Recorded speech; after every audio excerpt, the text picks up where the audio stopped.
Gaur hemen aurkeztu dugu Euskara irabazteko bidean liburua. Euskararen ziklo berriaren inguruko gogoetak bildu nahi izan ditugu, 100 lagunen iritziak bildu ditugu, euskararen egoerari buruzko ze ikuspegi daukaten, eta ziklo berri edo aldaketei buruz ere ze ikuspegi daukaten aztertu nahi izan dugu. Batetik jorratu dugu 80ko hamarkadatik gaur daño euskarak egin duen bidea hainbat alorretatik aztertuta, bai esparru soziolinguistikoan egin diren aurrerapenak eta gorabeherak, hezkuntzan, lan munduan, helduen euskalduntzean hainbat alorre aztertu ditugu. Bigarrenik, gaur egungo egoerari erreparatu nahi izan dugu, argazki zabal bat eta erren izan dugu, batetik diskursoetan zertan ote gabiltzan, diskurso berri batzuk, gogoeta mailako ekarpen batzuk jasotzen ari gara, feminismoarena izan daitekeena esate baterako, indarra handiz sartzen ari dena.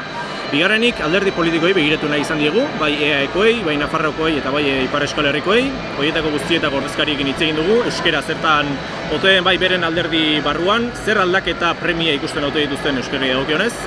Hirugarrenik euskalgintzako eragileekin ere hitz egin dugu, harremanak nola ikusten ote dituzten, beste pauso gehiago emateko aukerarik ikusten ote duten, euskalgintzaren etorkizunari buruz ikuspegi daukaten, eta laugarrenik aditu mailu bat edo osatu nahi izan dugu, gogoetan batean eta bestean badabiltza hainbat aditu, horien ikuspegiak jaso nahi izan ditugu, nola ikusten ote duten gaur egungo egoera eta etorkizunari buruzko ildoak ere nola ikusten ote dituzten. Etorkizunari begira jarri nahi izan dugu, hain justu ere, batetik euskaldunen aktibazioari dagokionez, azken astetan, azken hilabetetan ikusten ari gara, hainbat egitasmo, herrietan egiten ari direnak, horiek aztertu nahi izan ditugu batetik.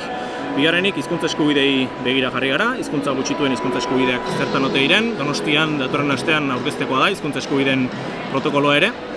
Hirugarrenik, erreparatu nahi izan diegu egoera soziolinguistiko berriei, zabaltzen ari zaizkigunei, batetik inguru erraldunak gero eta euskaldunago bihurtzen ari zaizkigu, baina bestetik inguru erabat euskaldunak zirenetan, gainbehera batzuk ikusten ari gara, argazkunetan. Eta laugarrenik, gizarte aldaketei edo begira jarri nahi izan dugu, besteak beste immigrazioari. Immigrazioaren eragina izan dugu Euskal Herrian, azken urteetan, datozen urteetan ere izango dela. Diote ikerketek, beraz horrik euskarari nola eragingo dion. Benera 100 lagunen iritziak bildu ditugu, bakoitzak bere ikuspegiak eta bere jarrerak ditu euskararen egoerari eta etorkizunari buruz, eta horien bilduma bat egin nahi izan dugu jendearen gogoetagarri.